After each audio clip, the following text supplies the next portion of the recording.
लोग कहते हैं पत्थर बोलते नहीं, पर ऐसा नहीं है, क्योंकि पत्थरों पर लिखे सदियों पुराने लेख आज भी बोलते हैं। यह दास्तां है उस महान सम्राट अशोक की, जिसने पत्थरों पर अपना इतिहास लिखा, और आज वही लेख सुनाते हैं भारतीय इतिहास की उस गौरवशाली गाथा को, जिसे सुनकर देशवासियों का मस्तक गर्व से ऊंचा हो जाता है। अशोक के सभी स्तंभों को उत्तर प्रदेश के मिर्जापुर जिले के चुनार से उत्कीर्ण बलवा पत्थर की चट्टानों से बनाया गया था। उन्हें खदान में रखा गया और फिर देश के विभिन्न स्थानों में ले जाया गया था।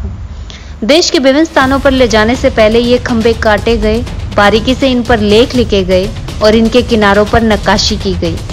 इनमें से 2 स्तंभों को फिरोज शाह तुगलक द्वारा दिल्ली में लाया गया। फिरोज शाह कोटला में स्थित अशोक स्तंभ को तो सब जानते ही हैं, लेकिन दिल्ली का दूसरा अशोक स्तंभ कहाँ पर स्थित है, क्या कोई जानता है?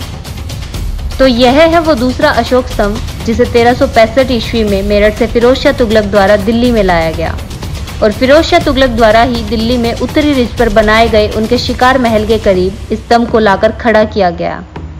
इस स्तंभ को अपने मूल स्थान से एक विशाल परिवहन योजना बनाकर 42 पहियों वाली गाड़ी के जरिए पहले यमुना नदी के किनारे लाया गया और फिर यमुना नदी के मार्ग के जरिए नौकाओं द्वारा दिल्ली में लाया गया। इस स्तंभ की ऊंचाई 33 फीट थी, लेकिन फर्क खिसर के शासनकाल के दौरान एक विस्फोट में स्तंभ क्षतिग्रस्त हो गया और इसके 5 टुकड़े हो गए। टूटे हुए 5 टुकड़ों को Asiatic society of Bengal Calcutta भेजा गया और फिर उन्होंने इन सभी टुकड़ों को एक साथ जोड़ने के बाद सन 1887 में इसे दिल्ली वापस लाया गया और इसे फिर से उसी जगह पर खड़ा किया गया। इस स्तंभ को ध्यान से देखने पर आपको दिखाई देगा कि इस पर ब्राह्मी लिपि में उत्कीर्ण और प्राकृत भाषा में लेख लिखा गया है। अशोक के इस शिलालेख में धर्म, लोगों के कल्याण और खुशी को बढ़ावा देने के लिए उनके संदेश और निर्देश हैं।